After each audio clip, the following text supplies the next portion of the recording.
क्या होता है डॉली ये? देखो कोऑर्डिनेशन कंपाउंड के अंदर सबसे पहले तुम्हें ये तीर का निशान याद होना चाहिए। इसे क्या बोलते हैं हम? Coordinate bond. तीन पढ़े थे हमने, एक कोवैलेंट पढ़ा था जिसमें क्या हुई थी? शेयरिंग हुई थी। एक कौन सा बॉन्ड पढ़ा था? Ionic bond. और एक तीसरा कौन है हमारा? Coordinate bond. ठीक है, सबसे पहले अगर मैं इसकी बात करूं, ये तो नहीं उड़ेगा यहां से, चलो ये नहीं उड़ेगा। देखो सबसे पहले एक ये बना दो,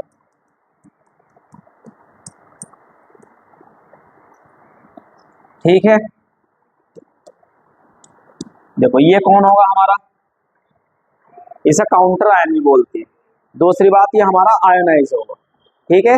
तो आयोनाइजेबल होगा, ये हमारा आयोनाइजेबल होगा। ये हमारा कौन है? CMA, central metal atom. और ये कौन है हमारा? लिगैंड। और ये कौन है? Coordination number.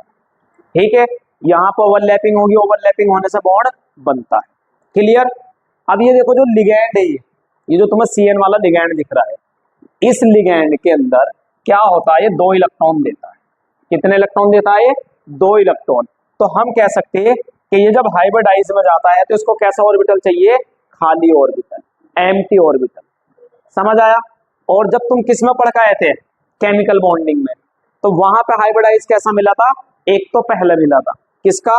जैसे मान के चलो हमारा BF3 है, तो ये एक तो बोरॉन का होगा और एक कौन करेगा इससे शेयरिंग? F। तो यहाँ पे कैसा चाहिए था? अनहाइब्रिड। और यहाँ पे कैसा चाहिए? डी ब्लॉक के अंदर इसके कोऑर्डिनेशन कंपाउंड के खाली ऑर्बिटल।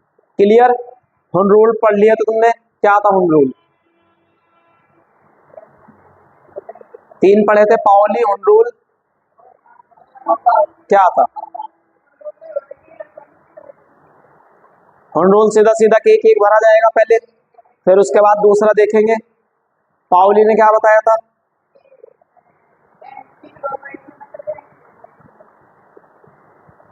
क्या बताया था?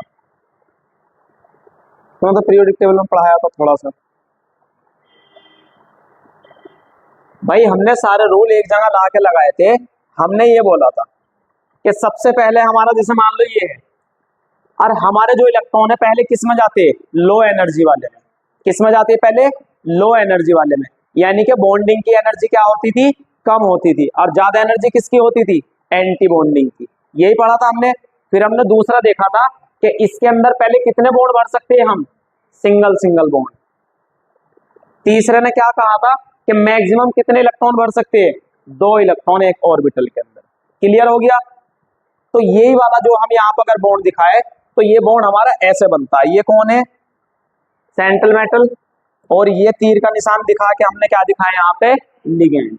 तो ये लिगैंड हमारा क्या कर रहा है? इलेक्ट्रॉन डोनेट कर रहा है। किसको डोनेट कर रहा है? ये मेटल को। यानी कि यहाँ पे कितने इलेक्ट्रॉन दिखा दूं मैं?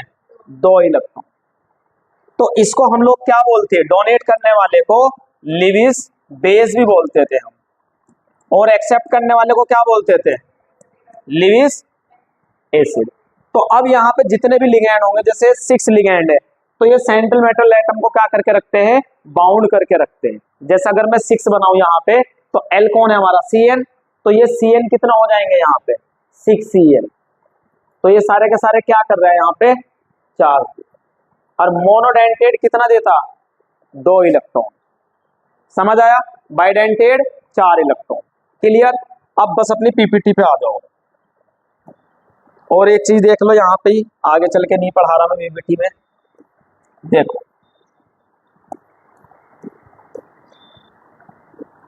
1 2 3 4 5 कितना आ सकते हैं? मैक्सिमम 5 इलेक्ट्रॉन आ सकते हैं। पहला नियम हमारा ये है कि चाहे वो स्ट्रॉन्ग फील्ड लिगैंड हो चाहे वीक फील्ड लिगैंड हो, सबसे पहले सिंगल सिंगल भरेंगे। मान के चलो हमारा 3D8 है। अब ये 3D8 हमारा वीक फील्ड लिगैंड हो या स्ट्रॉन्ग फील्ड लिगैंड हो, हमें इस चीज से कोई मतलब नहीं है। मतलब किससे है कि सबसे पहले हम क्या क्या करेंगे? एक एक भरेंगे। फिर जैसे यहाँ पे 5 होंगे तो यहाँ पे 6 7 और यहाँ पे 8। क्लियर? अब यहाँ पे 8 के 8 हमने पूरे भर दिए। अब यहाँ पे देखेंगे कि हमारा जो लिगैंड है कौन सा वाला, ये जो भी CN लिया था हमने, तो लिगैंड हमारा अगर वीक फील्ड लिगैंड होगा तो इसको हम यहां पे छोड़ देंगे। अगर ये स्ट्रॉन्ग फील्ड लिगेंड होगा तो इसकी क्या करा देंगे हम लोग, पेयरिंग करा देंगे, तो यहां से बॉक्स क्या हो जाएगा, ये खाली हो जाएगा। क्लियर हुआ एक केस इसके अंदर। दूसरा केस 1 2 3 4 ये वाला केस, यहां पे अगर यहां पे स्ट्रॉन्ग फील्ड लिगेंड हुआ, कौन हुआ, स्ट्रॉन्ग फील्ड लिगेंड हुआ, तो यहां पे तुम लोग पेयरिंग कराओगे, किसकी पेयरिंग करा दोगे, इस वाले की, इसमें पेयरिंग करा दो, बाकी इनको ऐसा का ऐसा ही रहने दो, क्योंकि यहां पे जब 6 पढ़ोगे तो यहां पे हमें कितने चाहिए, केवल डी के 2 चाहिए। तो अगर D4 आया, और D4 में कभी कभी स्ट्रॉन्ग फील्ड लिगेंड है, और D4 में कभी तुमसे पूछ लिया कि कितने अनपेयर्ड इलेक्ट्रॉन है, समझ आया, तो अनपेयर्ड इलेक्ट्रॉन यहां पे इसको छोड़ देना है बस। कभी इसकी भी पेयरिंग करा के यहां पे बीच में डब्बा खाली कर दो और एक नया बना दो तुम, क्या, ये। अब तुम यहाँ पे D और यहाँ पे D, तो कितना आ गया, D1 D2, हाइब्रिडाइज बनेगा D2sp3। तो अब तुम इसको छोड़ के नहीं भाग सकते। क्लियर हुआ। एक और केस तुम्हें जो देखने को मिलता है, पैरामैग्नेटिक डायमैग्नेटिक से पूछा जाता है। 1 2 3 4 5 6 7 8 कितना हो गया, ये 4 और एक ये 5, कितना हो गया अभी, ये 7 ले लो, कितना हो गया, ये 7। अब अगर यहां पे ये स्ट्रॉन्ग फील्ड लिगेंड है, या कोई भी लिगेंड हमारा कैसा है देखने में, जो हमें ये बता रहा हो कि भैया यहाँ पे कौन हो जाएगा हमारा, D2, क्या हो जाएगा हमारा, D2। तो यहां पे जैसे हमें पता चलेगा D2, तो D2 कौन है हमारा, D2 को बोलते हैं हम इनर वाला। देखो ये होता है हमारा 3D, अगर यहाँ पे इलेक्ट्रॉन भरे गए तो अंदर आएगा, अगर यहाँ पे नहीं भरे गए तो क्या हो जाएगा, ये बाहर हो जाएगा। तो बस तुम्हें यहाँ पे एक क्वेश्चन आता है पैरामैग्नेटिक और डायमैग्नेटिक पूछने का, जिसमें ये वाला कहाँ ट्रांसफर हो जाता है, 4D में। किसमें ट्रांसफर हो जाता है ये, तो यहां से खाली होने के बाद यहां से क्या स्टार्ट हो जाती है, पेयरिंग स्टार्ट हो जाती है। तो हाइब्रिडाइजेशन क्या आ जाता है यहाँ पे, D2sp3। तो ये जो एक है, बस यहां से क्वेश्चन आता कि ये जो D7 दिखा रखी है तुमको, पैरामैग्नेटिक है या डायमैग्नेटिक। तो यहां से याद रखना कि ये हमारा कहाँ चला जाता है, 4D में एक्साइटेड हो जाता है। क्लियर, बस इससे बाहर इसके कोई केस नहीं बनते। पैरामैग्नेटिक डायमैग्नेटिक तुम्हें पता है कि जिसके अंदर सिंगल बॉन्ड होगा वो कौन होगा, पैरामैग्नेटिक, जिसके अंदर डबल होगा वो कौन है, डायमैग्नेटिक। अगर बॉक्स हमारा खाली है तब भी कौन है, डायमैग्नेटिक। क्लियर, पैरामैग्नेटिक ये बता, इससे अलग कुछ बचा इसमें। अगर स्ट्रॉन्ग फील्ड लिगेंड होगा तो पेयरिंग होगी, वीक फील्ड लिगेंड होगा तो ऐसा ही छोड़ देंगे, ठीक है। लेकिन पेयरिंग कराने के लिए जब हाइब्रिडाइज निकालेंगे हम यहाँ पे D वाला, तो हमें डब्बा कैसा चाहिए, ऑर्बिटल खाली चाहिए। अगर ऐसा है तो इसे हाइब्रिडाइज में तुम लोग क्या नहीं कर सकते, यूज नहीं कर सकते, क्योंकि यहाँ पे एक CN कितने इलेक्ट्रॉन देगा, 2 इलेक्ट्रॉन देगा। तो 2 इलेक्ट्रॉन केवल एक बॉक्स के अंदर 2 ही इलेक्ट्रॉन आ सकते हैं, तो उसे कैसा चाहिए, बॉक्स खाली। तुम यहाँ पे 2 इलेक्ट्रॉन नहीं रख सकते, जैसे यहाँ पे CN लेके तुम लोग इसकी यहाँ पे हाइब्रिडाइज नहीं कर सकते। क्लियर हुआ। चलो अब जल्दी से बस ये वाले केस देख। सबसे पहले हमारा वार्नर थ्योरी। वार्नर थ्योरी ने क्या बताया था, देखो क्वेश्चन आते हैं यहां से भर भर के। वार्नर थ्योरी था, अल्फ्रेड वार्नर ने कोऑर्डिनेशन कंपाउंड को एक्सप्लेन किया था। इसने क्या बताया था, 2 तरीके की वैलेंसी बताई थी। कितनी, 2 तरीके की वैलेंसी, 1 और 2, प्राइमरी वैलेंसी और। क्लियर, प्राइमरी वैलेंसी में क्या बोला था इसने कि ये कौन होगी हमारी, आयोनाइजेबल होगी, और ये कौन होगी हमारी, नॉन आयोनाइजेबल होगी। क्लियर, ये हमारी कौन होगी, डायरेक्शनल होगी, और ये हमारी डायरेक्शनल लेस होगी। इसको कैसे रिप्रेजेंट करेंगे हम, डॉट डॉट से, और इसको कैसे रिप्रेजेंट करेंगे हम, सॉलिड लाइन से। क्लियर, ये हमारी क्या करती, सेटिस्फाई निगेटिव आयन को। तो ये किसको करती है, निगेटिव आयन को। और ये क्या करती है हमारी, कोऑर्डिनेशन नंबर पे अगर तुम जाओ तो यहाँ पे ये क्या करती है, ज्योमेट्री को, किसको, जियोमेट्री को या स्पेशल अरेंज को। ठीक है, उसकी क्या ज्योमेट्री है। और यहाँ पे ये कौन करेगा, ये सेंट्रल मेटल एटम के ऊपर जो भी चार्ज होगा, देखो ये जो चार्ज दिखा रखा मैंने, ये जो भी चार्ज होगा वही क्या होगी, उसकी प्राइमरी वैलेंसी। बोले तो अपनी भाषा में कि जो उसकी ऑक्सीडेशन स्टेट होगी मेटल की, वही कौन होगा, प्राइमरी वैलेंसी। और सेकेंडरी वैलेंसी में कौन होगा, कोऑर्डिनेशन नंबर या लिगेंड वाला। क्लियर, यही दो चीज है। अब इसने यहाँ पे बताया दो तरीके की यहाँ पे वैलेंसी देखने को मिलेगी। पहली वैलेंसी कौन सी है, प्राइमरी, जो ऑक्सीडेशन स्टेट होगी या आयोनाइजेबल होगी। दूसरी वाली कौन है, जो कोऑर्डिनेशन नंबर है, ये कैसी है, नॉन आयोनाइजेबल।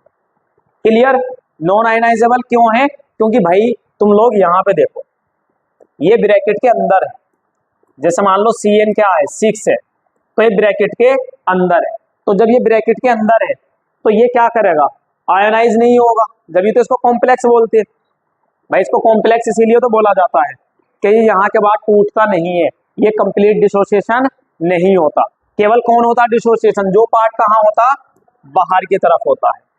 तो ये जो बाहर है इसी से क्या निकल के आती है, ऑक्सीडेशन। तो जो ऑक्सीडेशन निकालने में भी हेल्प करेगी वही कौन होगी, प्राइमरी वैलेंसी। क्लियर हुआ सबका।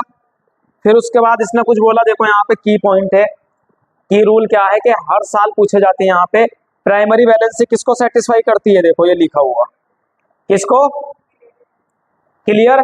और सेकेंडरी वैलेंसी किसको करती है, geometry define.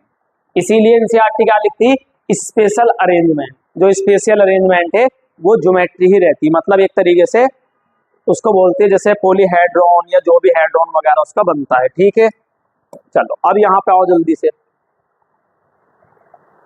Secondary valency directional होती है, क्यों, क्योंकि वो सॉलिड है।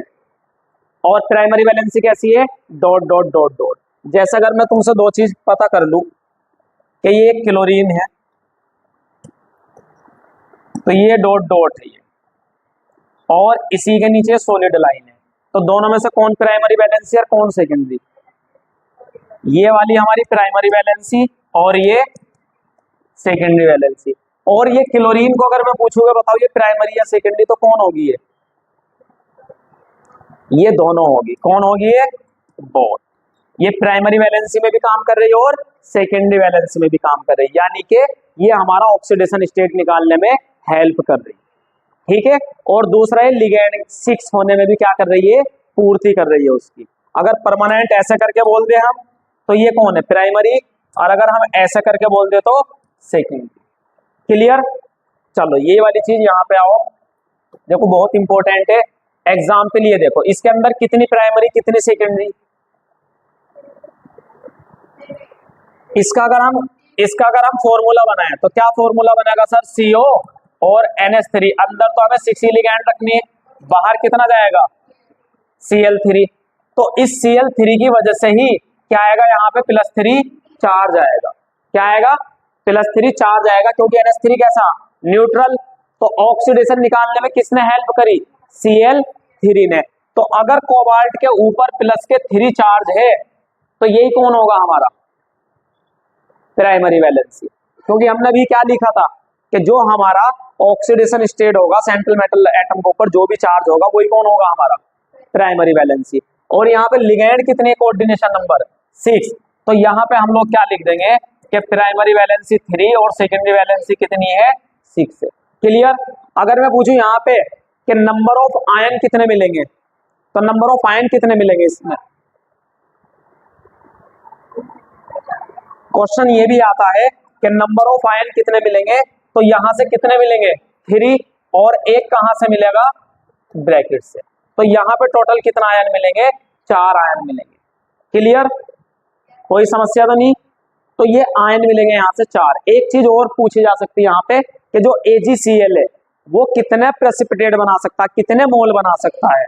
तो याद रखना कि जितने ब्रैकेट से बाहर क्लोरीन होंगे इतने ये क्या बनाएगा, AgCl हमारा मोल बनाएगा। तो कितने मोल बनाएगा, 3 मोल। अगर यहाँ पे Cl3 की जगह एक Cl है तो कितने मोल बनेंगे, 1 बनेगा। और इसे ही बोलते हैं हम क्या, व्हाइट प्रेसिपिटेट। ठीक है, तो बस तुम लोगों को क्या याद रखना कि जितना भी ब्रैकेट से बाहर होगा इतने हमें कौन मिलेंगे, AgCl मिलेंगे। और जितने हमारे क्या होंगे, अगर आयन की बात करें हम, तो जितने हमारे बाहर होंगे काउंटर आयन, मतलब ब्रैकेट से बाहर जो भी होगा, केवल तुम वहां पे देख लो कि कितने हैं, और ब्रैकेट वालों को कितना मान लो, एक मान लो। जैसे ब्रैकेट है, इस ब्रैकेट को एक आयन में मान लो। अब यहाँ पे अगर मान लो तुम्हें Cl4 एक तरीके से बता रहा हूँ, ये दे रखा है, तो टोटल आयन कितना हो जाएंगे, 5 आयन हो जाएंगे। अगर यहाँ पे केवल 2 दे रखे हो तो कितना आयन हो जाएंगे, 3 हो जाएंगे यहाँ पे।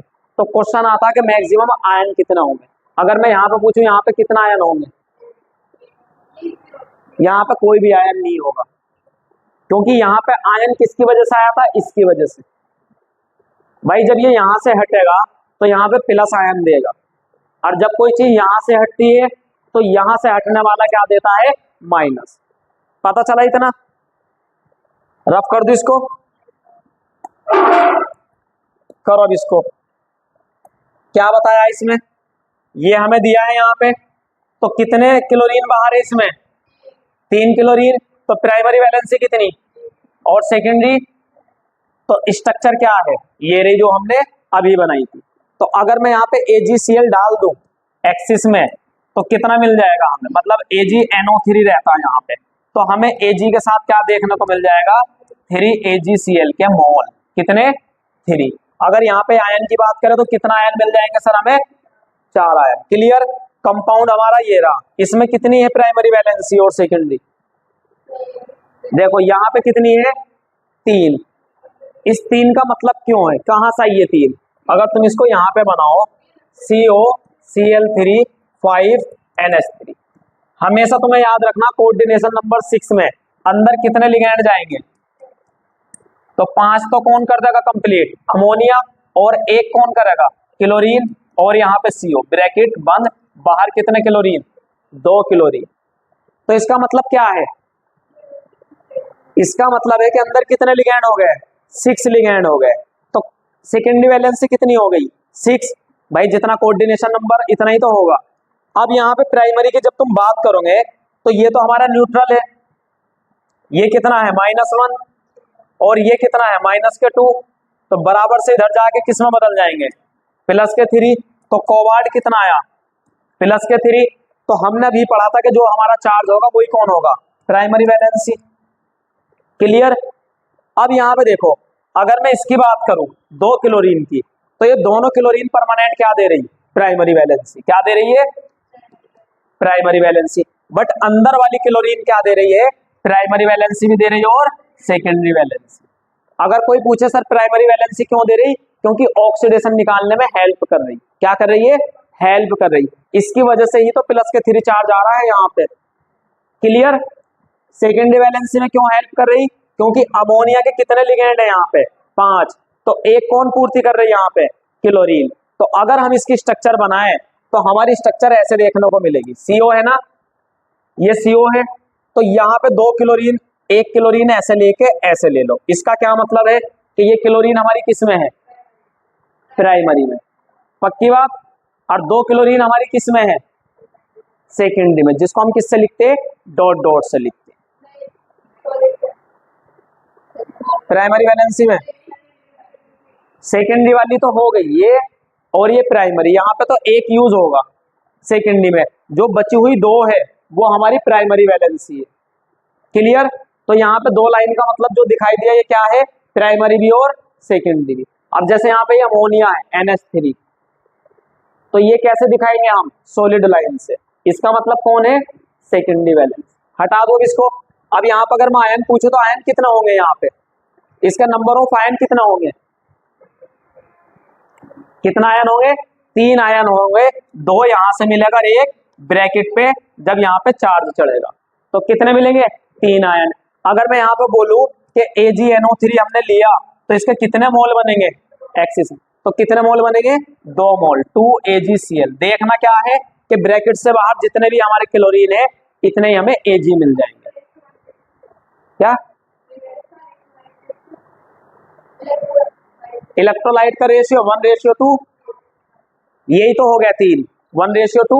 अगर यहाँ पे 3 होता तो 1:3, तो ये वाली चीज है। अब ये लिखा हुआ देखो यहाँ पे कितने हैं क्लोरीन बाहर, 2, तो प्राइमरी और सेकेंडरी 3, 6। अब यहाँ पे इसकी तुम बताओ क्या होगी, CONH3 5Cl Cl2। प्राइमरी यहां पे कितनी है 3 और सेकेंडरी कितनी है यहां पे, ये तो सेम है ना। अच्छा ये तो कर लिया हमने, ये वाला है ये चेंज है, ये वाला ये, इसमें कितना होगा,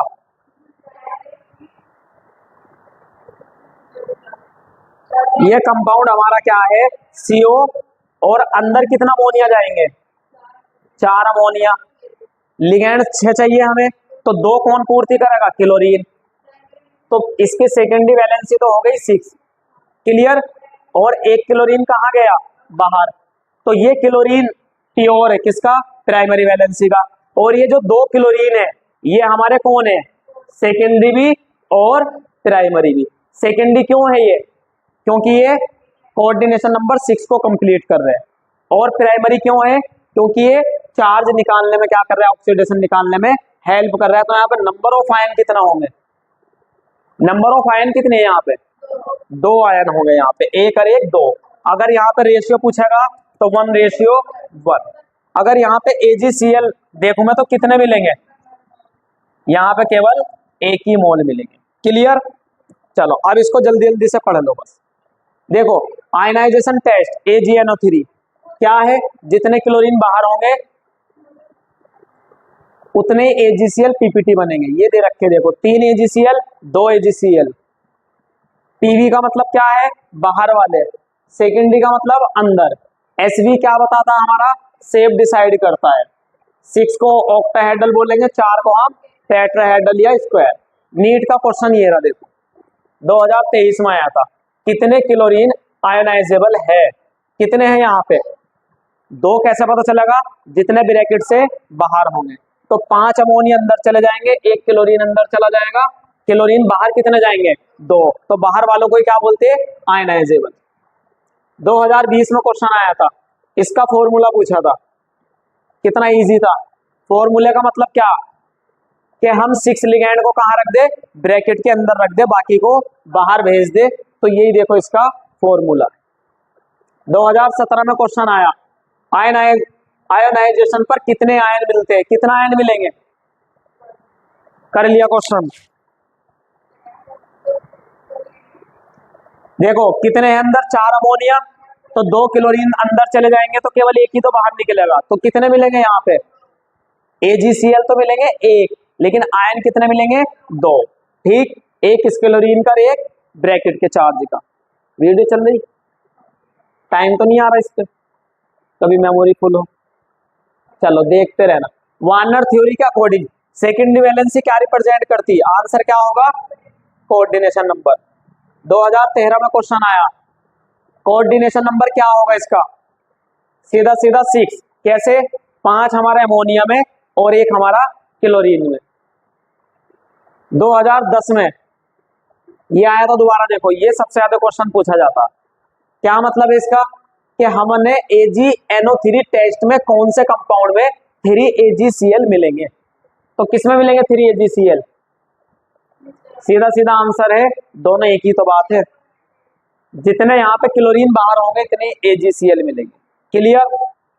मोस्ट क्वेश्चन फिर हर साल आते, देखो ये यहाँ से 4 चीज याद रखनी, वार्नर थ्योरी ने 4 चीज बताई थी, तुम अगर अपने पास से भी पढ़ना है तो एनसीईआरटी में जाके ये 4 चीज पढ़ लेना। पहली आयोनाइजेबल Cl काउंट, यहाँ से 3 क्वेश्चन मिल गए हमें, आयन वाले AgCl वाले और प्राइमरी वैलेंसी वाले। दूसरा यहाँ पे स्ट्रक्चर आइडेंटिटी, दूसरा कोऑर्डिनेशन नंबर, यहाँ पे तीसरा AgCl प्रेसिपिटेट। ये 4 चीजें जहां से वार्नर थ्योरी से क्वेश्चन आ सकती है। 5वां कोई टॉपिक नहीं है, कंपाउंड मतलब क्यूब टेबल पढ़ लो, यहाँ पे कंपाउंड स्ट्रक्चर आयनाइजेबल, इसे ऊपर करो। देखो कंपाउंड कौन है हमारा, पहले COCl3.6H3। कैसे बना देंगे इसको, अंदर केवल 6 ही लिगैंड रखने, अमोनिया के 6 लिगैंड हो गया, 3 कहाँ चले गया क्लोरीन बाहर, तो हमें यहाँ पर आयनाइजेबल क्लोरीन कितने मिले, ये 3 मिले, तो AgCl भी कितना होंगे 3, यहाँ पे कितने मिलेंगे, समझ आ रहा है चीजा, क्योंकि हम अंदर केवल 6 रखने हैं ब्रैकेट के अंदर, बस ये याद रखना तुम लोगों को कि ब्रैकेट के अंदर हमें कितने रखने लिगैंड 6 रखने, क्लियर। बस उसके बाद जितने भी बच रहे हैं 7 8 या जो भी थे टोटल मिला के सबको बाहर फेंक दो। देखो जितने Cl बाहर उतना AgCl प्रेसिपिटेट बनेगा। Cn ऑलवेज क्या है, कांस्टेंट, मोस्टली कितने 6 ही होंगे। और याद रखना AgCl हमारा व्हाइट प्रेसिपिटेट बनाएगा, अगर AgBr ले लेंगे तो पेल येलो बनाता है। ठीक है, डबल साल्ट आओ देखो, डबल साल्ट में देखो एनसीईआरटी में दे रखा, तुम लोगों को याद नहीं रखना कुछ ज्यादा। डबल साल्ट में याद देखो यहाँ से पढ़ो, सिंपल साल्ट का कॉम्बिनेशन एक्वस सॉल्यूशन में, मतलब दो तरीके के हमारे। अगर मैं इसकी बात करूं तो जैसे इसमें एक्वस में डालेंगे हम इसको तो ये अपनी आइडेंटिटी क्या कर देगा, लॉस कर देगा, मतलब अपनी आइडेंटिटी खो देगा। लेकिन अगर हम किसको कॉम्प्लेक्स को किस में डाले, एक्वस में, तो कॉम्प्लेक्स वाला अपनी आइडेंटिटी नहीं खोता। हम कह सकते हैं कि ये हमारा कंप्लीट डिसोसिएशन हो जाएगा किसमें, आयन में, लेकिन कॉम्प्लेक्स वाला रिटेन रहता है, अपनी जगह रुका रहता है।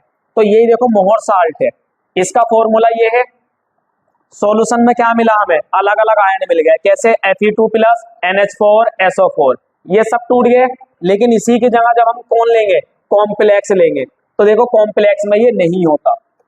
कॉम्प्लेक्स में central metal plus ligand, ligand अभी बताया ना मैंने, Cl ब्रैकेट के अंदर, और सेंट्रल मेटल कोई भी हो सकता है जैसे Fe, और लिगेंड कौन हो जाएंगे, CN6। तो ये हमारा क्या नहीं होता, इसको ही बोलते हैं कोऑर्डिनेशन एंटिटी। तो यही हमारा क्या नहीं होता, ये अपनी आइडेंटिटी नहीं खोता, ये रिटेन रहता है, कंप्लीट डिसोसिएशन नहीं होता, इसलिए इसको कोऑर्डिनेशन कंपाउंड कहते हैं। सॉल्यूशन में पूरा कॉम्प्लेक्स ब्रेक नहीं होता। कहां गई थी अजरा, क्यों तेरा क्लास के बाद नहीं हो सकता था, तो इंटरवल के बाद नहीं खुलता स्कूल, इंटरवल के बाद स्कूल नहीं खुलता, तो सब नीट का पेपर देंगे, तो फिर कब है पेपर, शर्म नहीं आ रही थी। बायोलॉजी की क्लास छोड़ी तूने पूरी, बायोलॉजी के बाद दूसरी मैम ने क्लास ली, वो भी छोड़ दी, अब ये वाली भी छोड़ दी।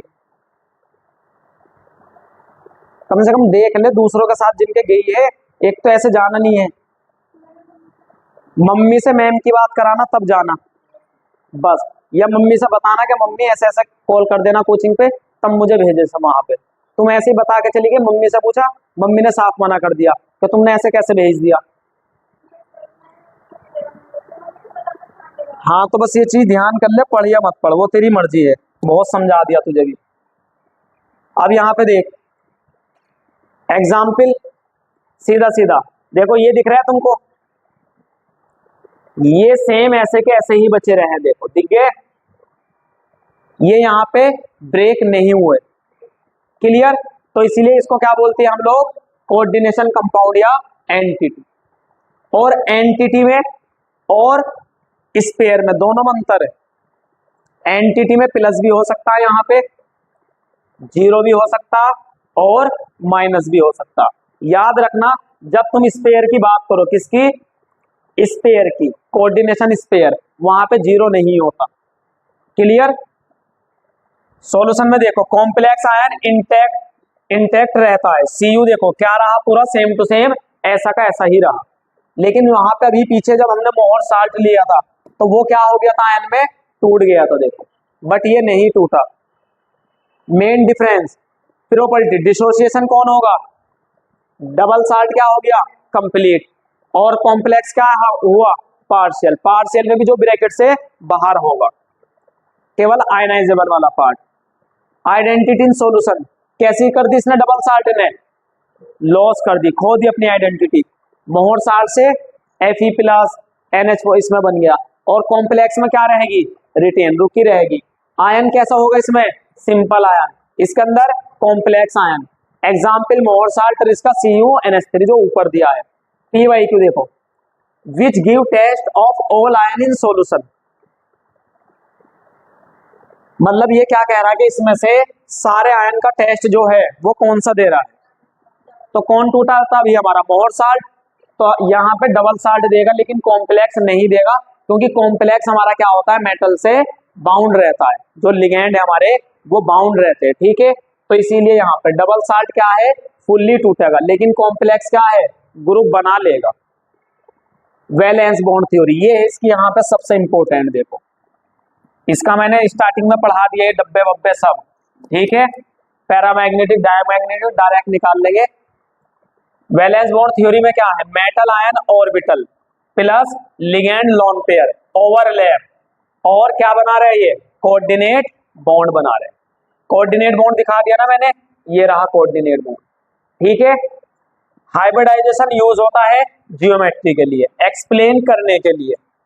हाइब्रिडाइजेशन को ही पकड़ लो पहले। कोऑर्डिनेशन नंबर 6 की अगर हम बात करें, नाम ऑक्टाहेड्रल होगा, D2sp3। देखो यहाँ पे दो चीज देखने को मिलेगी तुम्हें, यहाँ पे 6 में दो चीज देखने को मिलती है। एक का नाम है D2sp3 और एक का नाम है sp3d2। क्लियर।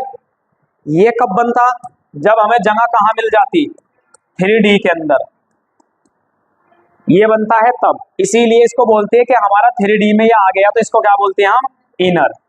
क्या बोलते हैं इसको, इनर, क्योंकि अंदर वाले में ही क्या हो गया, हाइब्रिडाइजेशन मिल गया। लेकिन जब यहाँ पे वीक फील्ड आ जाए और यहाँ पे सब में सिंगल सिंगल इलेक्ट्रॉन और यहाँ पे हमें जगह ना मिले, तो फिर हम यहाँ से कहा जाते हैं, 4D। किस में जाते हैं, तो यहाँ के D2 यूज करते हैं हम, ठीक है।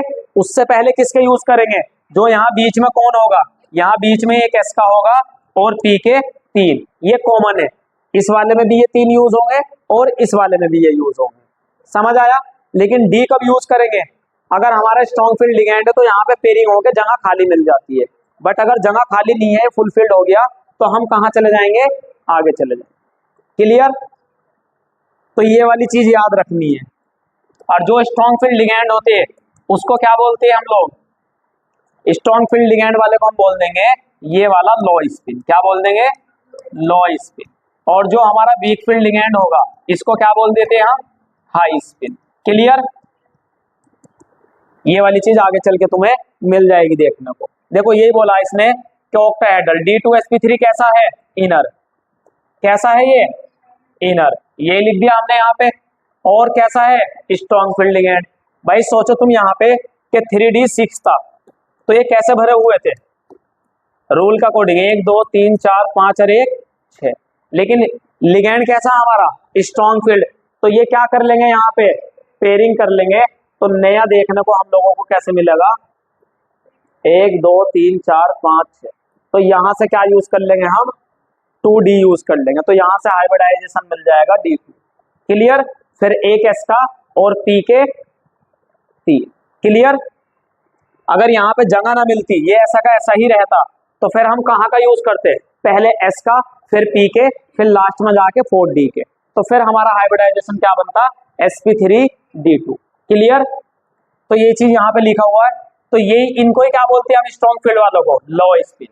और ये जो डॉट दिखा रखा है, डॉट का मतलब यहाँ से नया कंपाउंड स्टार्ट हुआ है। तो sp3d2 के लिए हम क्या बोलेंगे, आउटर ऑर्बिटल। क्या है ये हमारे, आउटर ऑर्बिटल, क्योंकि 4D में जाके मिल रहे हैं हमें D। और क्या होंगे ये, वीक फील्ड। भाई ये तब वीक फील्ड थे, पेयरिंग नहीं करा पाए, तभी तो हम लोग कहाँ गए, 4D तक। वहां पे जाके वो करेंगे हम हाइब्रिडाइज में रोल। और ये F हमारा कौन है, वीक फील्ड लिगेंड, और ये कैसे है, हाई स्पिन।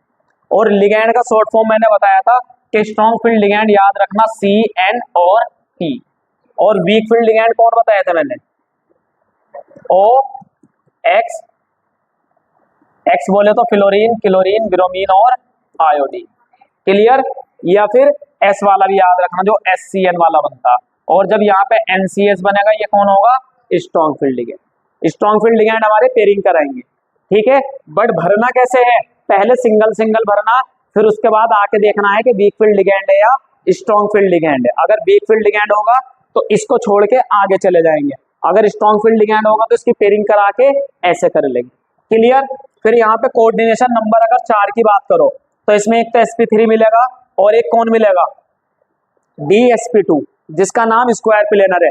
देखो एक चीज देखो पहले सारे बच्चे, तुम लोगों को भी ये बताया था मैंने, D7 वाला, ये अगर हमारा कौन है, स्ट्रॉन्ग फील्ड लिगेंड है, तो यहां से क्या होगा, ये यहां से जंप करके किस में चला जाएगा, नेक्स्ट 4D में चला जाएगा।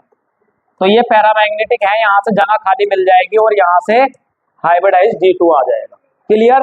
सेम यहाँ पे अगर मैं किसकी बात करूं, कोऑर्डिनेशन नंबर 4, तो अगर मैं यहाँ पे D9 ले लूं, क्या ले लूं, तो D9 कैसे भरा जाएगा,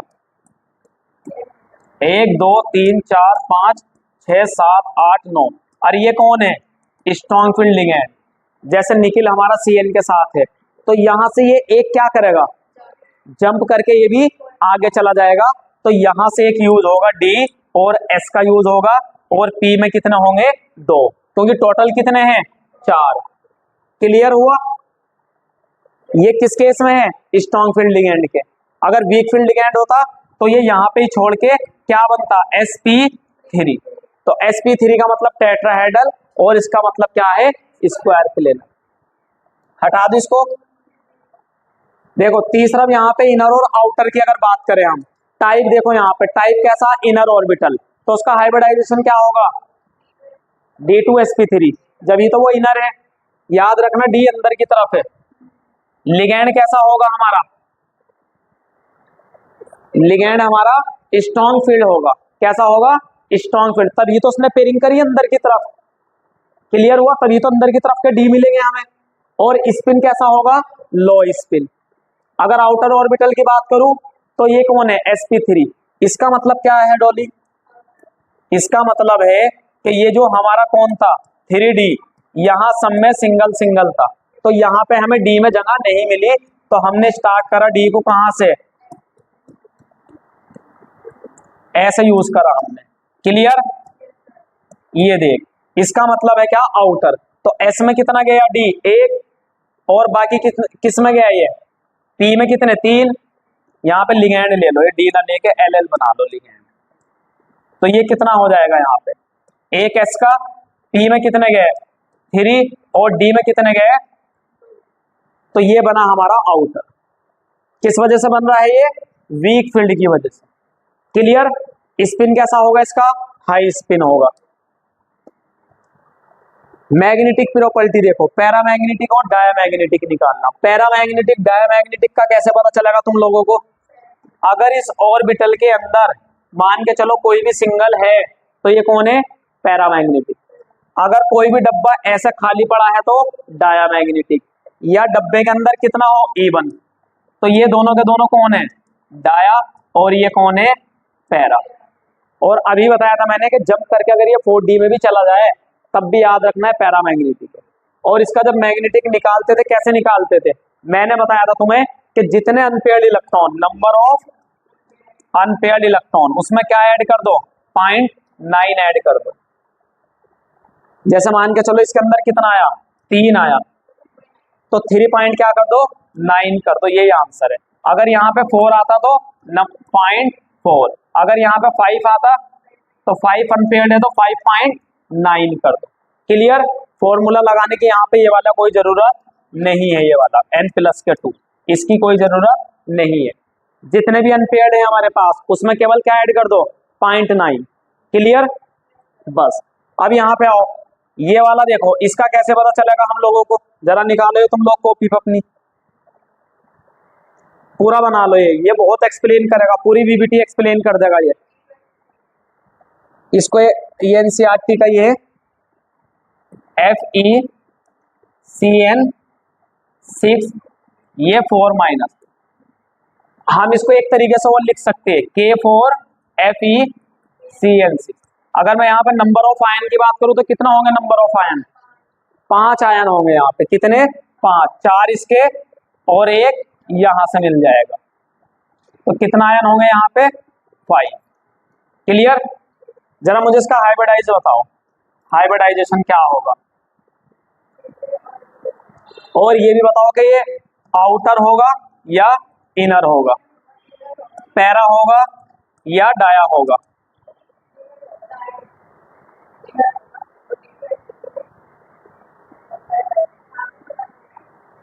क्या होगा हाइब्रिडाइजेशन इसका, D2sp3 आएगा। अगर चेक करना हो तो सीधा सीधा चेक कर लो, Fe में कितना है, 8, तो 3D 8 ले लो यहाँ पे। और 8 कैसे भरेंगे हम लोग, 1 2 3 4 और 1 5 6 7 8। लेकिन कैसा है ये? 8 ही तो भरे हैं। 1 2 3 4 5 6 7 8 और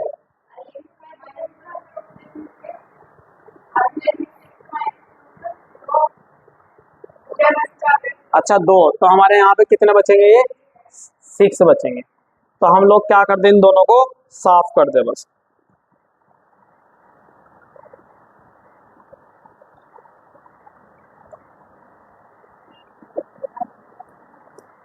ठीक है, तो यहाँ पे आ जाएगा हमारा ये D2। और यहाँ पे कौन सा है ये? इनर वाला। और कैसा है ये? डाया वाला। इस अच्छा ये तो लिख भी रखा है यहाँ पे, मजा आ गया तुम्हारा। और इसमें कितना होगा? देखो बस तुम लोग यहां से ही आंसर कर दियो। एफ अभी बताया था मैंने कि हमारा एक्स या ओ कैसा होगा? Weak field. तो ये जब वीक फील्ड है तो यहाँ पे जगह खाली नहीं मिलेगी, यहाँ पे जगह खाली नहीं मिलेगी। और जब जगह खाली नहीं मिलेगी तो हमें कहाँ पे जाना पड़ेगा? 4D में जाना पड़ेगा। तो ये स्टार्ट होगा कहाँ से? sp3 से। तो ये वाला कौन सा होगा? पैरामैग्नेटिक। और कैसा होगा ये? आउटर वाला होगा। क्लियर? देखो ये एग्जाम्पल दे रखा है यहाँ पे। Cn कैसा है हमारा? Strong field. पेयरिंग हो जाएगी। हाइब्रिडाइजेशन कितना? D2sp3 diamagnetic. F कौन है हमारा? Weak field. No pairing. Hybridisation sp3d2 और पैरामैग्नेटिक। जियोमेट्री देखो इसकी, डायरेक्ट क्वेश्चन आते हैं। कोऑर्डिनेशन नंबर 6 से ऑक्टाहेड्रल, कोऑर्डिनेशन नंबर 4 टेट्राहेड्रल बनेगा और स्क्वायर प्लेनर बनेगा। लिमिटेशन क्या आती है थ्योरी की? ये कलर को एक्सप्लेन नहीं कर पाया, इसीलिए CFT आई थी। स्पेक्ट्रा एक्सप्लेन नहीं कर पाया लिगैंड का कि कौन स्ट्रॉन्ग कौन वीक है। स्पेक्ट्रोकेमिकल अभी जब पढ़ोगे लिगैंड की तो वो एक्सप्लेन नहीं कर पाया था ये। फिर यहाँ पे स्ट्रॉन्ग वीक लिगैंड बता दिया, प्रॉपर्टी को जस्टिफाई नहीं कर पाया। नीट PYQ में क्वेश्चन कहाँ कहाँ से आएंगे? या तो हाइब्रिडाइजेशन से पूछेगा, या मैग्नेटिक नेचर पूछेगा कि पैरा है कि डाया, या फिर इनर और आउटर पूछेगा। स्ट्रॉन्ग लिगैंड देखो, स्ट्रॉन्ग लिगैंड होगा तो क्या करेगा? पेयरिंग करेगा। और पेयरिंग होगी तो क्या करेगा? ये इनर ऑर्बिटल बनाएगा। क्लियर? वीक लिगैंड होगा तो क्या करेगा? ये नो पेयरिंग और आउटर ऑर्बिटल। नो पेयरिंग का मतलब समझ रहे हैं ना तुम? ये तो नहीं समझ रहे तुम लोग कि मान लो यहाँ पे 3D7 है, ये तो हो गई पेयरिंग इसमें। 1 2 3 4 5 6 7, लो ये तो वीक फील्ड था, ये हो गई पेयरिंग 2। तो फिर यहाँ पे क्यों लिखा हुआ पेयरिंग? क्यों अल्फिजा? हाँ देखो ये तो भरने वाले थे, ये तो हुड रूल था कि सब में एक एक भर दो, बचे हुए को दोबारा भर दो। लेकिन पेयरिंग का मतलब होता है कि अगर हम इसकी पेयरिंग कराए, समझ आया? अगर हम इसकी पेयरिंग कराए उसको पेयरिंग बोलते हैं। ये तो हम क्या कर रहे हैं? भर रहे हैं अपना अकॉर्डिंग, अपने नहीं हुड रूल के अकॉर्डिंग। देखो इसीलिए फिर कौन आई हमारी? CFT आई, इसने ही यहाँ के कलर को बताया था। अब इसमें जो लिगैंड है वो पॉइंट चार्ज या डाइपोल मेटल के d ऑर्बिटल के साथ क्या होते हैं? इलेक्ट्रोस्टैटिक इंटरेक्शन होता है, इससे d ऑर्बिटल स्प्लिट हो जाता है। d ऑर्बिटल क्या हो जाता? स्प्लिट। देखो इसमें है क्या मेन? अगर मैं तुम्हें मेन की बात बताऊं, देखो NCERT तो लिखती बेरी सेंटर, NCERT बनाती यहाँ पे कितनी लाइन? 5 लाइन। क्लियर? इन 5 लाइन को वो तोड़ती है 3 लाइन में कहा? ऊपर, और 2 लाइन में नीचे। तो अब ये बताओ ये टेट्राहेड्रल या ऑक्टाहेड्रल? ये 2 मिलेंगे तुम्हें। सेम यहाँ पे 5 लाइन मिलेगी। अब इस 5 लाइन में से 2 लाइन मिलेगी ऊपर और 3 लाइन मिलेगी नीचे। और ये जो 2-3 लाइन दिखा रहा हूं मैं, ये और कुछ नहीं है। देखो इनकी एनर्जी सेम है। एनर्जी क्या है इनकी? और ये है क्या लाइन है? ये लाइन है DXY, DYZ और DZ X और DX स्क्वायर Y स्क्वायर और DZ स्क्वायर। ये 5 के 5 ये है, डीजनरेट ऑर्बिटल है। इनकी एनर्जी क्या होती? सेम, इसे बोलते हैं डीजनरेट ऑर्बिटल। अब ये हमारा 2 केस है CFT में, एक हमारा कोऑर्डिनेशन नंबर 4 के लिए और एक कोऑर्डिनेशन नंबर 6 के लिए। तो अब इन दोनों में देखो मैंने उल्टा करके लिख रखा है। देखो जहां 3 होगा वहां बोलते T2G, और जहां पे 2 होता है उसको बोलते Eg, यानी कि सर ये है हमारा किसका, ऑक्टाहेड्रल का। किसका है ये, ऑक्टाहेड्रल का। तो ये जो 5 ऑर्बिटल थे, इन 5 ऑर्बिटल में से अगर मैं छोटा सा यहां करके बनाऊं तो 3 ऑर्बिटल तो हमारे कहां चले गए, नीचे, और 2 ऑर्बिटल कहां चले गए, ऊपर। क्लियर। अब ये देखो, ये जो बीच का गैप है इनका, ये जो बीच का गैप दिखाई दे रहा है ना तुम लोगों को, ये बीच का गैप कितना होता, 1 का गैप होता। कितना, 1 का गैप। तो नीचे की तरफ अगर मैं इसको हाफ कर दूं, यहाँ पे बेरी सेंटर, ये कौन है यहाँ पे, बेरी सेंटर। तो अगर मैं यहाँ पे देखूं तो यहां से यहां का गैप कितना होगा, 0.4 का गैप, और यहां से यहां का कितना होगा, 0.6 का गैप। देखो रेशियो अगर तुम निकाल के देखो तो सेम आएगा। कैसे आएगा कि यहाँ पे कितने ऑर्बिटल है, 2 ऑर्बिटल। तो 2 ऑर्बिटल की मल्टीप्लाई अगर किससे कर दो, 0.6 से, तो कितना आ जाएगा, 1.2।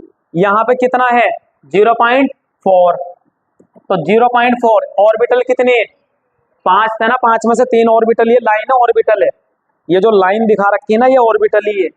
तो यहाँ पे 3 की मल्टीप्लाई जब इससे करोगे तो कितना आएगा, ये भी सेम आया ना। अब यहाँ पे देखो, जो चीज ऊपर होती है उसे प्लस कहते, और जो चीज यहाँ नीचे होती है सेंटर से, उसे माइनस कहते। क्लियर, इतना क्लियर हुआ सबको।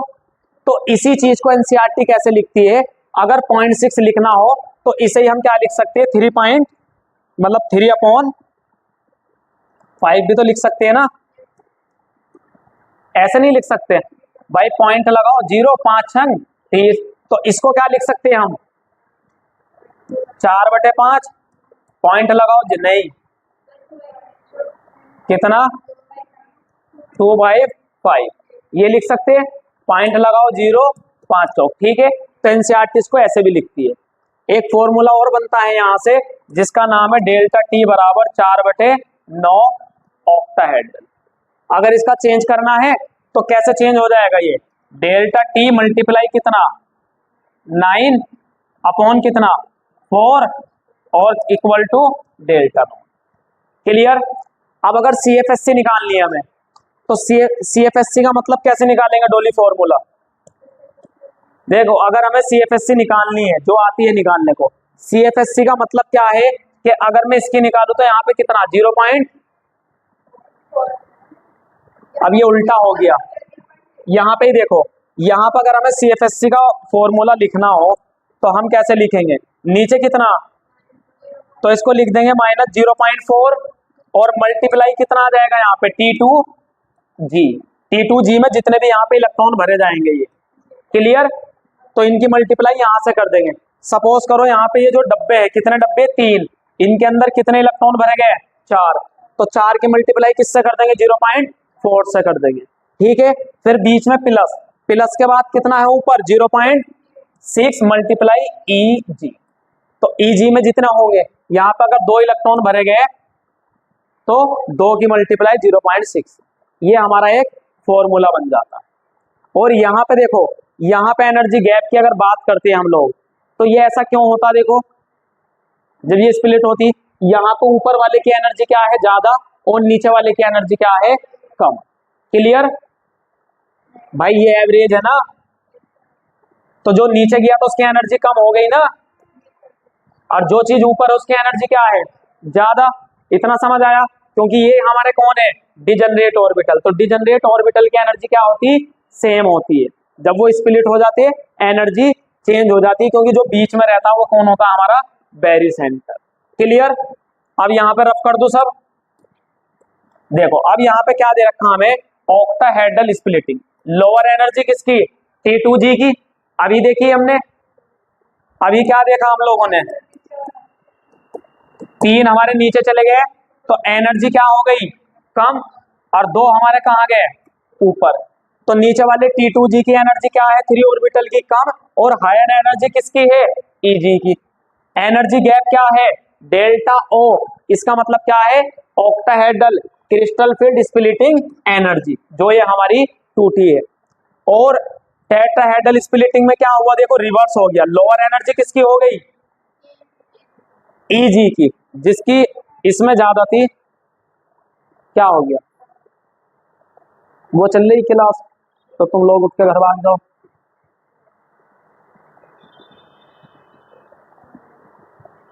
चल रही, तो चलने दे इसे, हो गई है। और हायर एनर्जीज की रिलेशन देखो, ये वाला मैंने लिखवा दिया, ये देखो इतना नहीं बचा, ये वाला एक पेपर, दो पेपर, 3 4 5 6 7 8 9 10 11, आइसोमेरिज्म ये आ तो गया, बस 11 पेपर है ये।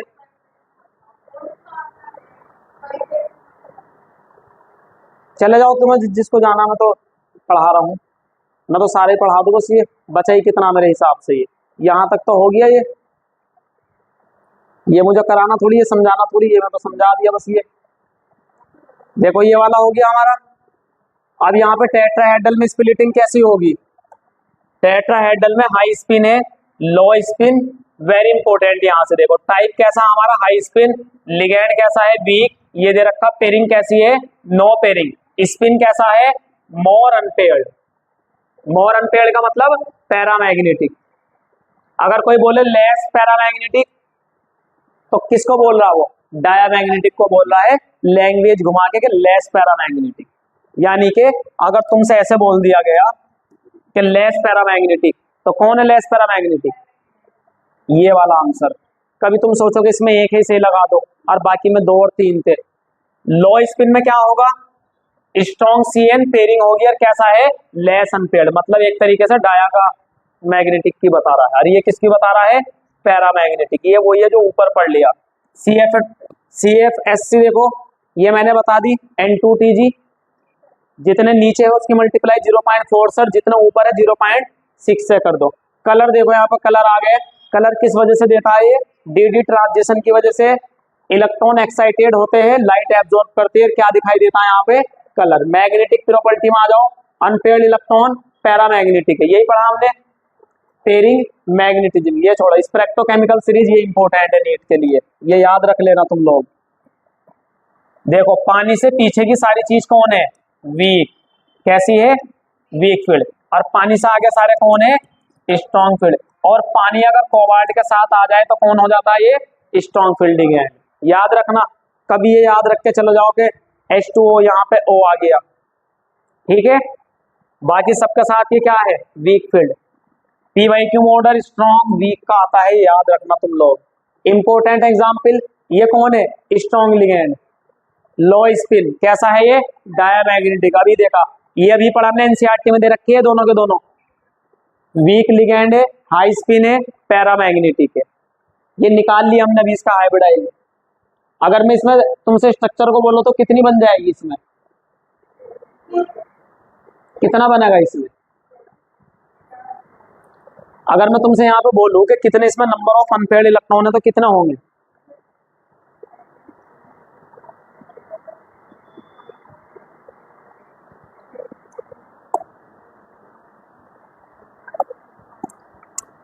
एक चीज मैंने तुम्हें पहले भी बताई थी, ये चीज तुम्हारी याद होनी चाहिए। सचिव, कार, मैक, फेको, नी, कॉपर, जिंक, याद है ना? ये मैंने इसके सामने जो चीज लिखवाई थी वो याद होनी चाहिए। उसके बाद एटॉमिक नंबर की कोई जरूरत नहीं है। SC में कितना आते थे? ये 3 4 5 6 7 8 9 10 11 और 1 12, बस ये तुम्हारे डी के इलेक्ट्रॉन है। इसमें से ऑक्सीडेशन माइनस कर दो बस, जिस पे भी ऑक्सीडेशन। अब हमारा Fe है, Fe में कितने? 8। 8 में से ऑक्सीडेशन कितनी इसकी? ऑक्सीडेशन कितनी है? 2। चलो इस वाले को ही देख लो, कितनी है? 2। 3D6 बचा, तो 3D6 में क्या हो जाएंगे? सारे के सारे ये फुलफिल्ड हो जाएंगे। क्लियर? अगर इसकी बात करो, यहां से पूछ ले, यहाँ पे 4 ऑप्शन डाल के बताओ सबसे ज्यादा पैरामैग्नेटिक कौन सा है, तो Fe कितने हैं इसमें? 8। ऑक्सीडेशन कितनी है? माइनस के 3 जो दे रखी है, तो माइनस कर दो, कितना? 8 माइनस 3 कितना आया? 5, यानी कि ये 3D5 आया। अब 3D5 को हम लोग कैसे लिख देंगे? 1 2 3 4 और 1 5। इससे बड़ा कोई पैरामैग्नेटिक नहीं हो सकता। अगर यहाँ पे इसका मैग्नेटिक भी देखे तो कितना आ जाएगा, 5.9 आ जाएगा। क्लियर हुआ? तो ये याद रखना, एटॉमिक नंबर के पीछे नहीं भागना। अगर कहीं निकिल दिया होगा तो निकिल कितना है, 10, इसमें से 2 प्लस ऑक्सीडेशन माइनस करो तो कितना आ गया, 3d8। जितना भी बचा वो ही क्या है, डी का इलेक्ट्रॉन। क्लियर? ये पढ़ा रखा तुम लोगों को। Common PYQ, T2G EG filling high low spin पढ़ा दिया मैंने। CFSC कैलकुलेशन कलर इसने क्या करा था, यहाँ पे दिया था, ये यहाँ से क्वेश्चन आते हैं देखो 4। अभी नीट में 2025 में T2G आया था कि इसके अंदर कितने इलेक्ट्रॉन और EG के अंदर कितने इलेक्ट्रॉन। अच्छा, अगर मैं इसी में बोल दूं तुमसे कि बताओ इसके अंदर T2G में कितने इलेक्ट्रॉन होंगे, इसका बताइए जरा। यही तो आया था क्वेश्चन, हाँ 25 में, T2G में कितने इलेक्ट्रॉन होंगे और EG में कितने होंगे, और इसके EG में कितने होंगे और T2G में कितने होंगे, बताना जरा। वीडियो चल रही, कितने होंगे T2G में EG में, क्वेश्चन आया था इसमें कितने होंगे, 6। समझ आ रहा ना 6 क्यों होंगे, क्योंकि ये 2 ऐसे टूटा था और 3 तो स्ट्रॉन्ग फील्ड था तो पेयरिंग हो गई थी यहाँ पे, तो 6 के 6 नीचे भरे गए थे, तो EG में कितने थे इलेक्ट्रॉन, 0। क्लियर? इसमें कितने होंगे, टोटल कितना है, 5, तो 5 में से 3 तो यहाँ पे चले जाएंगे, तो यहाँ पे EG में कितना आएंगे, 2, और T2G में कितना आ जाएंगे, 3। ऐसे ही तो होंगे 5। तुम लोग ऐसे याद रखो कि जो तुम्हें यहाँ पे बना के दिखाया था उसको याद रखो और माइंड खुद ही सेट हो जाता कि T2G कौन सा वाला होगा जहां 3 ऑर्बिटल होंगे। देखो ऐसे भी याद रख सकते, EG बोले तो 2, यहाँ पे T2G बोले तो 3, तो 3 ऑर्बिटल जहां होंगे वहां पे T2G होगा, और जिधर 3 ऑर्बिटल होंगे उधर ही 0.4 होगा, ताकि हम 3 ऑर्बिटल से करेंगे मल्टीप्लाई तो सेम, और यहाँ पे 0.6 होगा। क्लियर? यहां से क्वेश्चन आते हैं, देखो चारों हमने पढ़ लिए, ये एनसीईआरटी के एग्जाम्पल है। क्विक रिवीजन, स्ट्रॉन्ग लिगैंड कौन है, बड़ा, यहाँ पे स्प्लिटिंग दिखागा, पेयरिंग कैसी है, लो स्पिन। वीक लिगैंड छोटा, नो पेयरिंग, हाई स्पिन। देखो वीक लिगैंड पेयरिंग नहीं करता। IUPAC nomenclature, coordination compound, cation पहले एनायन बाद में कॉम्प्लेक्स के अंदर, क्या है ये IUPAC। IUPAC एक काम करो, एक ही लाइन में खत्म कर लो। अगर हमारा K3FeCN6 है, क्लियर? पहले किसका नाम लिखेंगे हम, पहले लिखते हैं हम इसका नाम, हाँ ये याद रखना, पहले नाम इसका लिखा जाएगा। पहले नाम किसका लिखेंगे, इसका नाम। अगर इसका दूसरा केस बना दूं मैं, यहां पे आयनाइज बाद में दे दूं और यहां पे, तो अब नाम इसका नहीं लिखा जाएगा, अब नाम किसका लिखा जाएगा, अब लिखा जाएगा कोऑर्डिनेशन नंबर का। तो पहला किसका लिखा जाएगा यहाँ पे, इसका। तो यहाँ पे ये जो 3 है ये नहीं लिखा जाता, केवल यहाँ पे लिखा जाता पोटेशियम। क्लियर? दूसरे नंबर पे किसका लिखेंगे, कोऑर्डिनेशन नंबर का। तीसरे नंबर पे किसका लिखेंगे, लिगैंड का। अगर लिगैंड एक से ज्यादा है, जैसे यहाँ पे 6 CN की जगह में CN कितना बोल दूं, 4, और एक NH3 और एक Br, टोटल 6 हो गए। तो इनमें अल्फाबेटिकल देखेंगे, पहले कौन आएगा, जैसे पहले कौन आएगा, एमीन, फिर कौन आएगा, ब्रोमो, फिर लिखेंगे टेट्रा साइन। क्लियर? तो फिर इसके बाद किसका लिखेंगे हम, फिर इसके बाद लिखते हैं 6 नंबर, ये 4 नंबर, फिर 5 नंबर पे क्या लिखते हैं हम, ऑक्सीडेशन स्टेट, वो भी कैसी, रोमन में, रोमन बोले तो इस टाइप से। फिर 6 नंबर पे कौन लिखा जाता, जो सबसे लास्ट में होता है। जैसे इसके बाद यहाँ पर अगर SO4 है तो इसको क्या लिख देंगे, सल्फेट, ये किस में लिखा जाता, 6 नंबर पे। 7 नंबर यहाँ पे क्या है, पहले प्लस लिखा जाएगा बाद में माइनस लिखा जाएगा, ठीक है। 8 नंबर, जल्दी बताओ 8 नंबर क्या लिखूंगा यहाँ पे, किसको याद है इनसे अलग, 8 नंबर IUPAC में और क्या है, देखो अगर हमारा जो क्या है, ये जो ये है, ये अगर हमारा कैसा है, न्यूट्रल, कैसा है, न्यूट्रल है, तो जो भी सेंट्रल मेटल एटम था हमारा वो कैसा होगा, हमारा सेम। जैसे कॉपर है तो कॉपर रहेगा। बट अगर ये हमारा कैसा हो गया, माइनस हो गया, कैसा हो गया, माइनस हो गया। तो यहाँ पे कॉपर की जगह कॉपर ना आके क्या जुड़ जाता, ATE। जैसे फेरियम है फेरेट, कॉपर है तो क्यूपरेट, मतलब सब में 8 लग जाएगा। कब, जब यहाँ पे क्या हो जाएगा, माइनस। क्लियर हुआ। अगर नॉर्मल है तो कोई बात नहीं।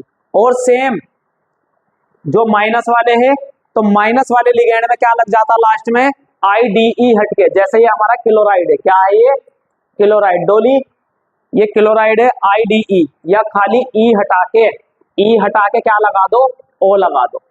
तो ये क्लोरो ब्रोमो साइनो, मतलब ये बन जाता। ई हटा के क्या लगा दो, O लगा दो। किसमें, निगेटिव लिगेंड में। जो पॉजिटिव वाले उनमें क्या लग जाता, IUM लग जाता। एक और है हमारा AG।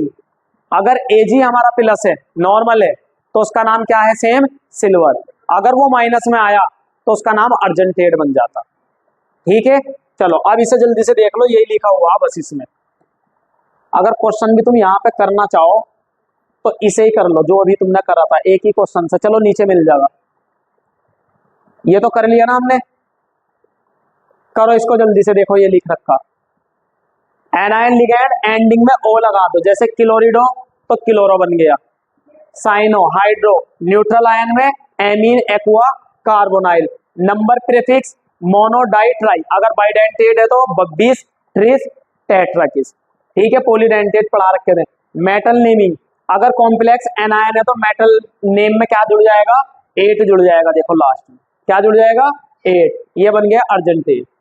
कब, जब कैसा हो कॉम्प्लेक्स, माइनस वाला, आयनिक में नहीं, ओनली एनायन वाला सीन। एग्जाम्पल मोस्ट ये लिख रखा।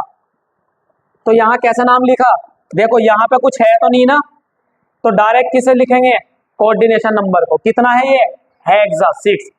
NH3 का नाम क्या, एमीन, और CO का कोबाल्ट। ऑक्सीडेशन कितनी सर, प्लस के 3 रोमन, बाद में क्लोराइड। सेम यहाँ पे इसका नाम कैसे लिखेंगे, इसका नाम सबसे पहले पोटेशियम लिख दिया देखो, फिर हमने लिख दिया हेक्सा, फिर हमारा साइनो, फिर हमारा फेरियम की जगह क्या आ जाएगा, फेरेट। क्योंकि यहाँ से जब ये पॉजिटिव हटेगा तो यहाँ पे माइनस चढ़ाएगा। क्लियर हुआ। तो नाम क्या जुड़ जाता, 8।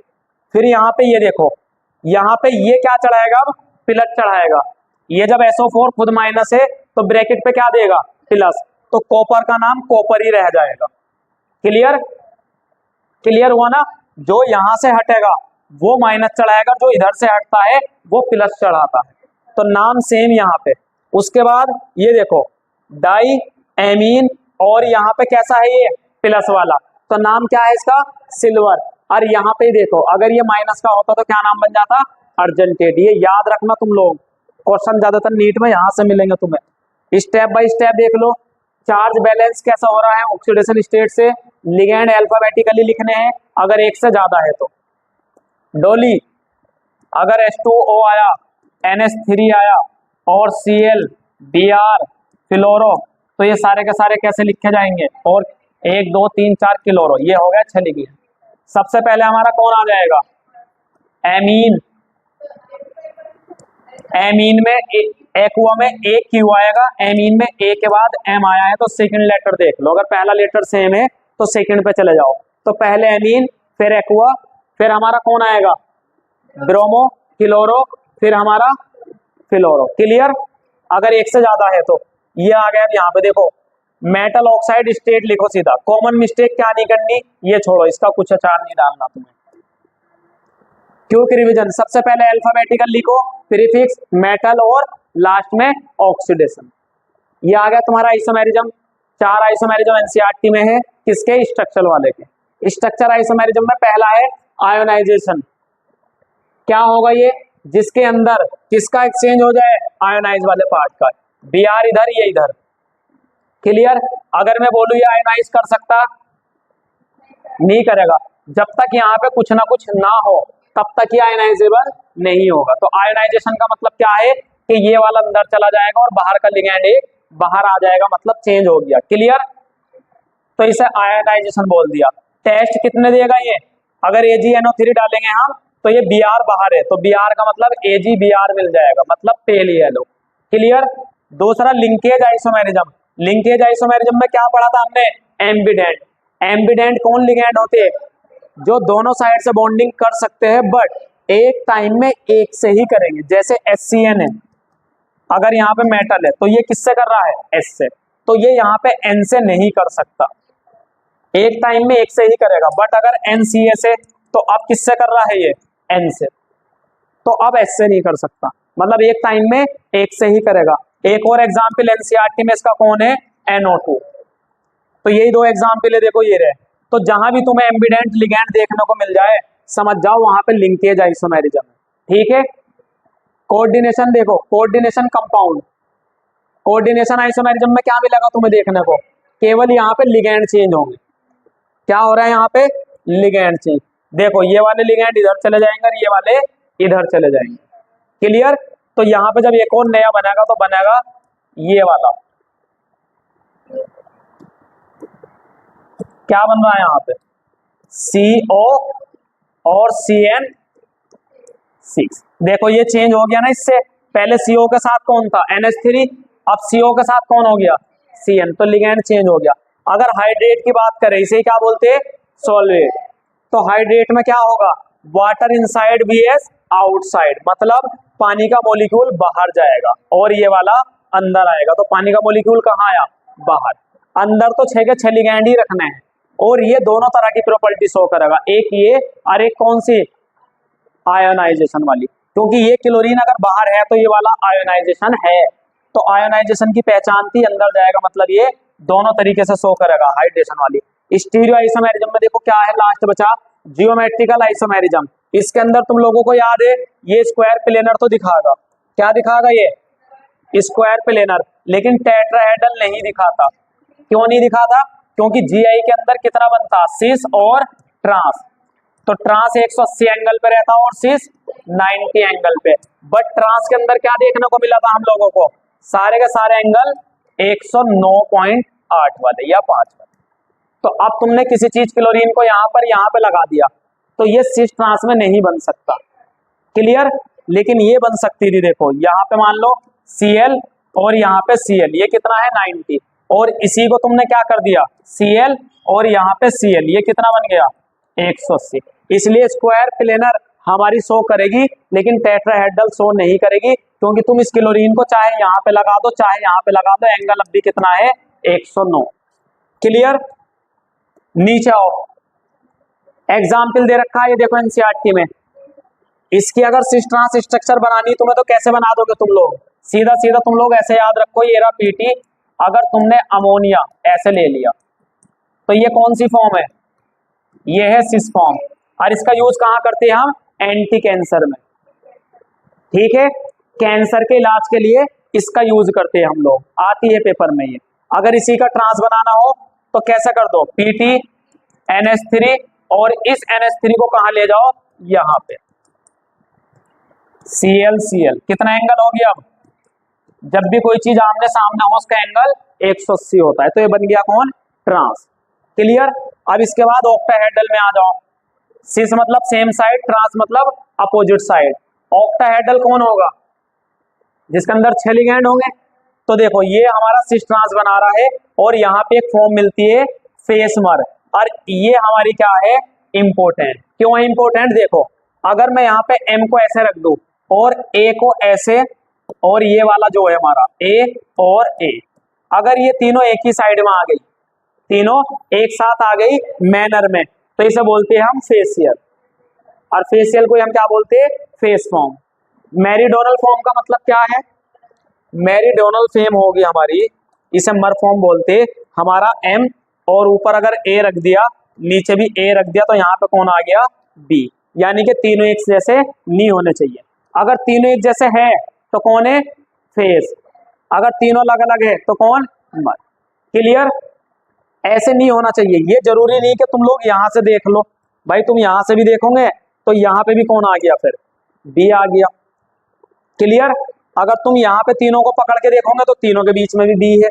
अगर तुम लोग यहाँ पे किसको पकड़ोगे, इसको पकड़ोगे, यहाँ पे भी BAA, मतलब तीनों एक जैसे नहीं हो रहे, इसको बोलते हैं मर फॉर्म। ज्योमेट्री खत्म, B वाला कौन आया, ऑप्टिकल आइसोमेरिज्म। इसके अंदर होता है non super imposable. Optical isomer पहचानने की एक ही चीज है, जो हमारा कौन हो, कायरल सेंटर। और तुम अगर यहाँ पे वो मिल गया, ये व्हाइट बोर्ड थोड़ी चल रहा हमारा, व्हाइट बोर्ड है थोड़ी है ये देखो। ओ भाई मुझे लग रहा था ये भी गया। अच्छा हम तो भूल ही गए थे दो दिन। देखो एक होता हमारा सिमेट्री, क्या होता हमारा सिमेट्री, और एक होता हमारा सुपर इम्पोज। ये दोनों क्या होते हैं पहले तो ये देखो, ये देखो ये क्या है हमारा ए, कौन है ये ए, प्यारा सा बना दो। ये कौन है ए, इसको हम क्या कर ले कॉपी कर ले। अब बताओ ये कितने, पक्की बात है ना दो है, कोई प्रॉब्लम नहीं, दिख रहा है तुम लोगों को दो। मैं यहाँ पे क्या लिख दूं, एक एक और दो, दो है ना। अब अगर इस वाले पार्ट को उठा के मैं इस पे रख दूं, और अगर इसने क्या कर लिया कवर कर लिया, क्या कर लिया इसने इसको कवर कर लिया, देखो। अब बताओ तुम्हें पहला वाला दिख रहा है, तो इसको बोलते हैं सुपर इम्पोज या सिमेट्री, मतलब एक पार्ट ने दूसरे पार्ट को कवर कर लिया। क्लियर हुआ। अब सेम यहाँ पे अगर मैं ए ले लूं और मैं यहाँ पे डी ले लूं, अब मैं इसको उठा के कहाँ रख दूं, डी को ऊपर, क्या इसने कवर करा, डी वाला दिख रहा है हमें थोड़ा सा, तो इसे क्या बोलते हैं हम, नॉन सुपर इम्पोज या अनसिमेट्री। और ये किसमें होनी चाहिए, हमारी ऑप्टिकल के अंदर होनी चाहिए। किसमें होनी चाहिए, ऑप्टिकल आइसोमेरिज्म में। अगर ये देखने को मिली तो नहीं होगा, अगर ये देखने को मिल गया ये होगा। और याद होगा तुम्हें अनसिमेट्री में और सिमेट्री में मार्कोनी रूल किसमें काम करता था, अनसिमेट्री में, सिमेट्री में काम नहीं करता था। क्लियर हुआ, रफ कर दूं, समझ आ गया आज तो, चलो अच्छी बात है समझ आया। तो ये चीज यहाँ पे देखो दे रखी है इसने, सिस ट्रांस फेसमर बी ऑप्शन में क्या है, मिरर इमेज होनी चाहिए, जो हमने देख ली। नॉन सुपर इम्पोजिबल होना चाहिए, एक दूसरे को कवर नहीं करना चाहिए। एग्जाम्पल क्या है, डी, डी बोले तो डैस्ट्रो, कैसा घूम रहा है ये डैस्ट्रो। लीवो बोले तो लेफ्ट साइड, डी का मतलब क्लॉकवाइज, एल का मतलब एंटी क्लॉकवाइज। उसके बाद देखो तुम लोगों को यहाँ पे ये चीज और देख लो एक बार, ये रे देखो डीएल, ये आ गया, देखो जल्दी मिल गया तुम्हारे नसीब से। ये वाली स्ट्रक्चर दे रखी, देखो यही दे रखा COEN3, यही दे रखा है एग्जाम्पल। इसको उठा के अगर तुम सारे को इसको ऊपर रख दोगे क्या है, कवर कर लेगा, क्योंकि इधर की तरफ कितना है एक।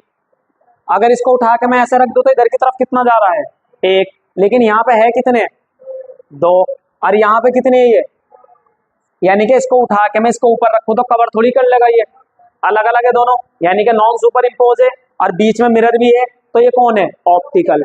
तो ये हमारा कैसा घूम रहा है, डैस्ट्रो घूम रहा है, समझ आया। और ये कैसा घूम रहा है हमारा लीवो। क्लियर, हटा दो इसको, पक्की बात। चलो तुम्हें लस्सी पिलाऊंगा, भी रुके रहो तुम। ये एग्जाम्पल दे रखा, डीएल फॉर्म है, ये एनसीईआरटी का एग्जाम्पल है। P Y Q important, tetrahedral में ज्योमेट्री नहीं बनती, रीजन क्या है इसका, क्योंकि बॉन्ड एंगल 109 का होता है। तुम किसी भी फॉर्म पे लगाओ 109 ही होगा, वहां पे सिस यू नहीं बनेगी क्योंकि 90 एंगल नहीं है, और ट्रांस इसलिए नहीं बनेगी क्योंकि वहां पे 180 एंगल नहीं है। स्क्वायर प्लेनर में ऑलवेज जीआई पॉसिबल है, ऑप्टिकल में कायरल होना जरूरी है, ये तुम्हें जीओसी में भी पढ़ाया था। सिस ट्रांस आइडेंटिफाई कर लो, फेसमर आइडेंटिफाई कर लो, वहां से पता चल जाएगा शो करेगा या नहीं करेगा, है खत्म, मजा आ गया।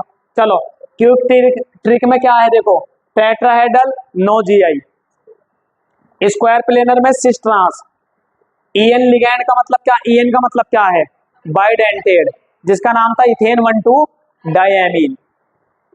तो ऑप्टिकल पॉसिबल होगा। लास्ट डे रिवीजन, अब तो बचा ही नहीं है। आयनाइजेशन लिंकेज, बढ़िया है।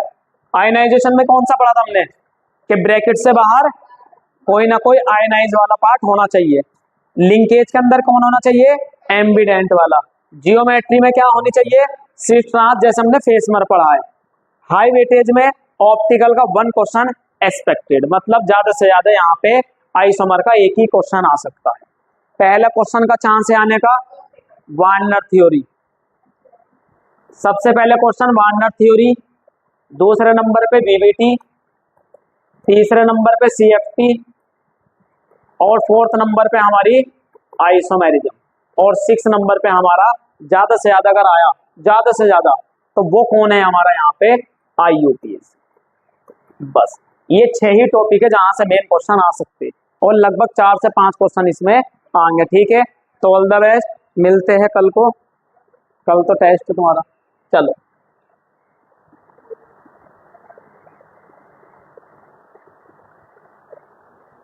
ठीक, बन गई।